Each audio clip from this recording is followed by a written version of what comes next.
Olá, alunos do oitavo ano, tudo bem com vocês? Vamos aqui à nossa aula de português, tá? Ainda continuamos o nosso módulo 2, aqui no livro de vocês na página 65, tá? Ampliando a linguagem. Vocês vão ver algumas figuras de linguagem, tá bom? Aqui nesse conteúdo vem 4 figuras de linguagem para vocês. Eu recordo que no nosso primeiro bimestre nós vimos algumas figuras de linguagem, né? Entre elas ironia, tá bom? E agora aqui no segundo módulo, né? Vem mais 4 figuras de linguagem aqui, completando o que a gente já viu no primeiro módulo, tá certo? E aí eu digo para vocês que, fora essas, né, que nós já vimos, não me recordo, foram 2 no primeiro módulo e agora mais 4 no segundo módulo, né, do nosso livro, eu digo para vocês que ainda tem muitas outras, tá certo? Então, no decorrer ainda do oitavo ano de vocês, ainda vai vir outras figuras de linguagem onde vocês vão ver a definição, né, a diferença de uma para a outra, tá bom? E aí hoje nós vamos ver aqui antítese, tá? Paradoxo, anáfora e inversão, tá bom? Essas 4 figuras de linguagem, vocês podem ver assim, vixe, é um pouco complicado essas palavras, mas não é. Vocês vão ver que na definição elas são muito claras, tá? De se identificar, tá bom? Então vamos aqui. Primeira coisa, mais uma vez vamos retomar aquele nosso conceito de linguagem. Se fala assim, a figura de linguagem, tá? Mas primeiro o que é linguagem? Tá bom? Então vamos só fazer essa revisão aqui bem rápida. Linguagem é a nossa comunicação interativa. Então eu preciso de linguagem para me comunicar, tá certo? Então essa linguagem, né, esse evento comunicativo, como nós chamamos, a gente chama de linguagem, tá bom? A todo tempo nós estamos utilizando de linguagem. E aí quando eu falo linguagem, eu não falo só linguagem, palavras faladas, não. Gestual, tá bom? Facial, escrita, tudo isso, a linguagem de sinais, né? Libras, tudo isso é uma linguagem. Por quê? Porque eu estou me comunicando, tá certo? Então tudo que me leva a me comunicar, tá certo? Com outra pessoa, com outras pessoas, eu faço a definição de linguagem, tá bom? E aí aqui dentro dessa linguagem eu tenho 2 definições bem claras, que é denotação e conotação. O que é essa linguagem denotativa? Vamos ver aqui a definição. Denotação é uma linguagem exata, tá? Literal, precisa.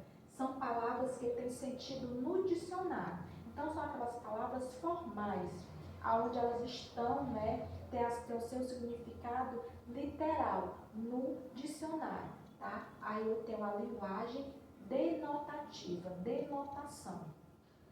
No contrapor disso, eu tenho justamente a linguagem conotativa, tá? Conotação é a linguagem com sentido figurado, criativo. A linguagem conotativa é justamente o oposto da denotativa, tá certo? Mais uma vez, linguagem, né, denotativa é aquela linguagem de sentido real, tá certo? De sentido de dicionário. Já a linguagem de conotação são aquelas palavras exageradas, tá? Irreais, com sentido figurado, com sentido criativo, tá bom? Vamos aqui continuar. E aí, as nossas figuras de linguagem vão estar justamente dentro dessa linguagem, tá bom? Conotativa, de conotação, tá bom? É uma linguagem muito utilizada em poesia, poema, música, tá bom? Então, mais uma vez falando, as nossas figuras de linguagem, que é um leque imenso, tá certo? Vai estar dentro dessa linguagem conotativa, tá certo? Que são palavras, né, com sentido figurado, com sentido irreal, imaginário, exagerado, vamos dizer assim, tá bom? E aí vamos ver aqui a definição, né, dessas 4 figuras de linguagem que vem aqui no conteúdo de vocês, tá? Mais uma vez falando, estamos aqui, o livro de vocês na página, tá? 65, vocês já podem ir até acompanhando aí através do livro também, porque aí posteriormente vocês fazem as atividades, né, e fica muito tranquilo para vocês conseguirem fazer as atividades, tá bom? E aí eu tenho aqui a antítese. Qual é a significância, né, a definição dela? É a expressividade criada por palavra ou expressão de sentido contrário. Então, tudo que dentro da minha linguagem, né, conotativa tem sentido contrário, eu classifico como uma figura de linguagem, né, antítese, tá bom? Então, aqui eu tenho umas definições bem, uns exemplos, né, bem claros para vocês. Então, vamos lá. Alto, contrário de alto. Baixo. Claro, contrário de claro. Escuro. Gordo, contrário de gordo. Magro, tá bom? Então, se eu utilizo esse grupo, né, esse par de palavras, tá bom? Dentro de um contexto, dentro de um texto, dentro de uma poesia, eu estou fazendo uso de uma figura de linguagem. E essa figura de linguagem a gente chama de antítese, tá bom? Vamos ver aqui antítese dentro de orações, tá certo? No exemplo anterior eu trouxe simplesmente grupos de palavras. Vamos ver como é que se dá a antítese dentro de orações. Vamos lá. A relação deles era de amor e ódio. Olha aí o contrário, olha aí o oposto, tá certo? As palavras amor e ódio. Então, aqui dentro dessa oração, eu tenho uma figura de linguagem, tá bom? Que é a antítese. Bonito para alguns, feio para outros. Mais uma vez aí, um par de palavras com sentido contrário. Bonito, feio, tá bom? Então, aqui eu tenho uma figura de linguagem também, como você já sabe, que é a antítese. A tristeza e a felicidade fazem parte da vida. Então, mais uma vez aí, eu tenho um par de palavras, tá? Tristeza e felicidade, dentro dessa minha frase, dessa minha oração, tá certo? E que elas são uma figura de linguagem, que ela tem sentido contrário, é uma figura de linguagem e eu tenho uma classificação para elas, que é a antítese, tá bom? Vamos aqui continuar. E aí eu já sei o que é antítese, né, que é esse grupo de palavras, né, com sentido contrário, tá certo? Feliz, triste, né, dentro de frases, de orações, de poema. E agora eu vou ver a definição de paradoxo, que é uma figura de linguagem, né? Quando é que eu posso usar uma figura de linguagem, né, paradoxo, dentro de um poema que eu queira fazer na introdução textual? Então vamos lá, definição. É a reunião de ideias incomuns que se anulam, contraditórias, sem lógica aparente. Então, é uma figura de linguagem que não tem muito nexo, né? Não tem lógica, tá certo? Então, são ideias que você propõe a ideia, mas a própria ideia se anula, porque você vê que não tem lógica, né, para que aquela ideia venha a ocorrer, venha a acontecer, venha a ter sentido, tá certo? Então, nós temos aqui, eu coloquei aqui para vocês um trecho, né, de um poema, que ele diz assim: para conhecer o meu interior é preciso sair de mim. Como assim? Não é uma própria palavra fala. Não é um paradoxo? Como assim? Como é que para mim me conhecer, eu preciso sair de mim? Né? Para mim conhecer o meu interior, eu preciso sair de mim. Como é que eu vou fazer isso? Eu não consigo fazer isso, né? Sair de mim para então conseguir me conhecer. É justamente essa linha de raciocínio que você vê que não tem lógica, justamente na definição, né? São ideias, né, que se anulam, são ideias incomuns, porque não é uma coisa comum, né, do ser humano sair de dentro de si mesmo para então conhecer o seu interior. Então vocês já percebem por esse trecho, né, que a definição de paradoxo já se encaixa muito bem. É uma reunião de ideias incomuns, né, que se anulam, são contraditórias, sem lógica aparente. Então aqui eu não tenho lógica, né, não tem noção. Para mim conhecer o meu interior, ter que sair, né, preciso sair de mim, tá bom? Então é aí que você vai utilizando, né, essa figura de linguagem, paradoxo, tá certo? Vai encontrando ela, né, dentro de poemas, de trechos. Se você pegar uma poesia e eu pedir para você encontre aí figura de linguagem, paradoxo, você já vai saber, né, qual é o tipo de, você já vai conseguir identificar dentro daquele poema, né, as figuras de linguagem paradoxo. Mas é justamente esses trechos onde as ideias não têm sentido, não tem lógica, certo? Vamos ver aqui mais dois trechos. Isso aqui são trechos, né, de músicas, tá certo? Como eu acabei de falar para você anteriormente, figura de linguagem é muito utilizada em poesias, músicas, poemas, tá bom? Então aqui nós temos dois trechos de músicas, tá bom? O primeiro trecho é: mudaram as estações, nada mudou. Como assim?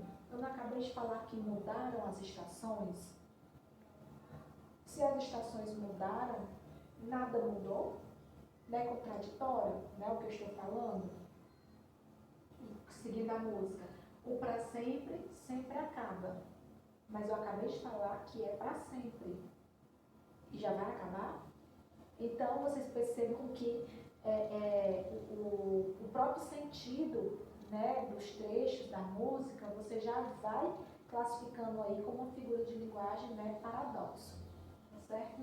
Mais um aqui, nós temos assim: amor é fogo que arde sem se ver, é ferida que dói e não se sente. Também é um trecho de música que está no próprio livro de vocês, aqui na página 65, tá certo? E aí quando eu falo assim, o amor é fogo que arde sem se ver, tá ardendo, eu não estou vendo, é ferida que dói, tá doendo, eu não estou sentindo. Então percebam aí nessas figuras de linguagem, né, a paradoxo, como ela é bem latente, você consegue perceber muito rapidamente, né, dentro de, se eu desse para vocês toda essa música, que tanto a primeira como a segunda música inteira, vocês iam grifar, né, rapidamente todas as figuras de linguagem que lá estão, né, principalmente a figura de linguagem paradoxo, porque é muito fácil de vocês encontrarem, tá bom? Vamos aqui para outra. Aí nós temos, seguindo, né, no livro de vocês, aqui na página 67, já vem a definição de anáfora, tá? O que é essa figura de linguagem? Então vamos ver aqui a definição de anáfora. É a repetição de palavras no início de versos ou orações, com a intenção de enfatizar uma ideia. Então a anáfora é aquela necessidade que eu tenho de estar, né, enfatizando alguma coisa, dando relevância, dando importância, tá bom? Então como é que eu vou fazer isso na minha escrita? Eu vou ficar repetindo a mesma palavra, tá certo? E aí eu já tenho uma figura de linguagem que eu classifico ela como anáfora. Vamos ver aqui um exemplo. Também é uma música, tá? Também é trecho de uma música, tá certo? Então, mais uma vez, como eu falei para vocês, né? Dando essa relevância de figura de linguagem, como nós utilizamos figura de linguagem, né, dentro de músicas, poesias, tá bom? Então, nós temos assim: quando não tinha nada, eu quis. Quando tudo era ausência, esperei. Quando tive frio, tremi. Quando vi você, me apaixonei. Então, qual a repetição de termos aí? Quando. Né? Então, eu repeti aí o quando, para dar ênfase ao que eu quero dizer posterior ao quando, tá certo? Então, os termos, né, o que eu venho dizendo posteriormente ao quando, vai está sendo enfatizado, né, está sendo dando uma relevância ou importância maior, porque a repetição do quando, né, eu estou latente ali fazendo aquela repetição, e essa repetição faz com que os meus termos seguintes, eles tenham essa importância, eles tenham essa ênfase maior, tá certo? Então aqui, quando vocês verem, né, esse tipo de repetição, vocês já sabem que ali você vai estar diante de uma figura de linguagem que nós classificamos de anáfora, tá bom? Vamos aqui ver a próxima. E aí no livro de vocês, ele também traz para vocês a figura de linguagem inversão. Tá? O próprio nome já fala, né? Está invertida alguma coisa. Mas o que é que está invertido, professora? Vamos ver aqui a definição de inversão. é o deslocamento de termos de uma oração contendo com a ordem natural. Ora, dentro da nossa gramática, né, nós temos algumas regras, tá certo? E uma dessas regras é justamente essa ordem sequencial de uma oração, tá certo? Uma ordem, a estrutura, né, de uma oração é sujeito, verbo mais complemento. Aí esse complemento aqui pode ser um predicado, um predicativo, tá certo? Um complemento nominal, enfim, tem várias definições de complemento, tá certo? Mas é uma ordem, tá certo? É uma sequência exata dentro da nossa gramática. Sujeito mais verbo, depois o complemento.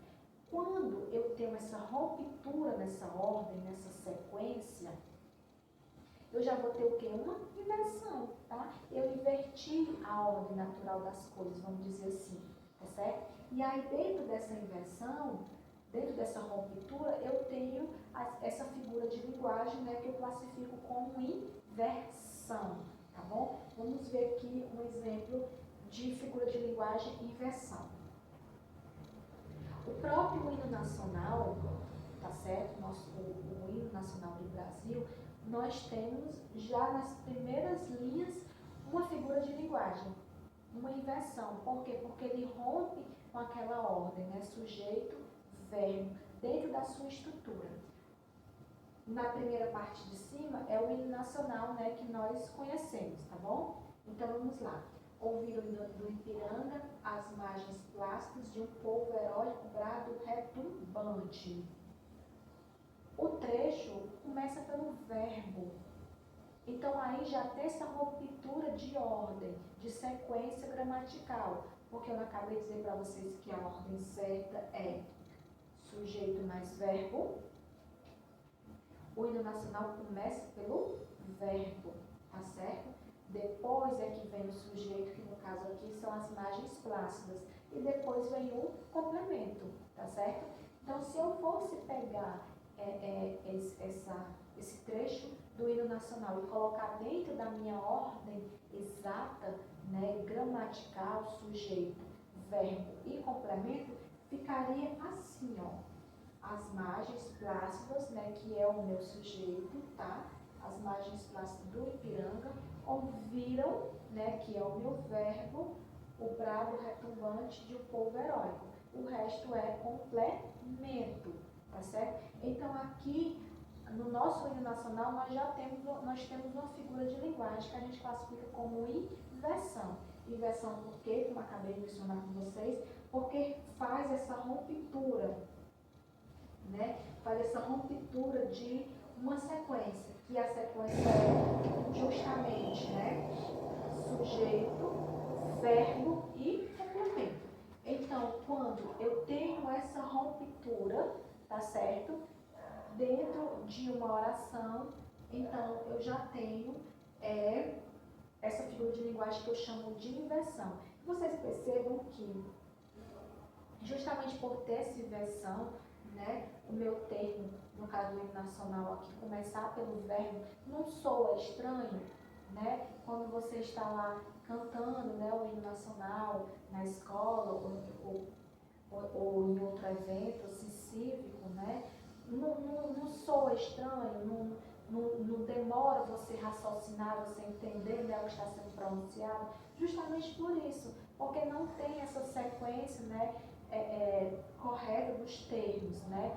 É sujeito, verbo e complemento. Então, quando você faz essa mudança, essa alteração, acaba soando estranho, tá certo? Então, aí eu tenho nessa figura de linguagem, como vocês acabaram de ver, que eu classifico como uma figura de linguagem, né, inversão.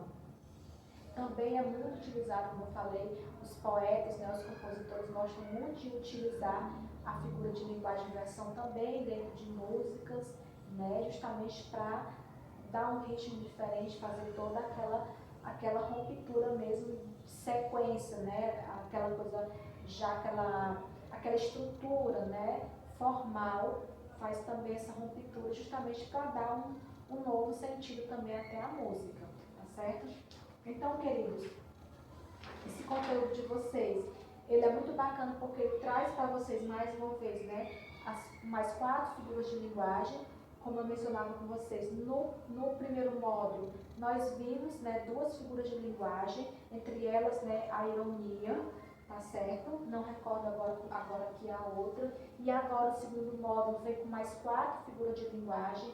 E eu digo para vocês que é um conteúdo que vocês vão ver ainda muito no Fundamental 2, como no ensino médio vai se estender ainda mais essa figura de linguagem, como vocês também vão ver muita figura de linguagem em provas do Enem, tá bom? Quando vocês forem fazer as provas do Enem. Então, é um conteúdo que vocês começam a tomar conhecimento deles agora, né, no Fundamental 2, mas tenho sempre isso em mente. É conteúdo que ele sempre vai, sempre agregando mais conteúdo para vocês, porque as figuras de linguagem, ela é um leque imenso, tá bom? E vocês ainda vão se deparar com muitas figuras de linguagem, com muitos sentidos, e é um conteúdo que vocês ainda vão levar por muito tempo na vida estudantil de vocês, tá bom? Então, eu vou pedir para vocês, por gentileza, para vocês realizarem as atividades da página 65 a 69,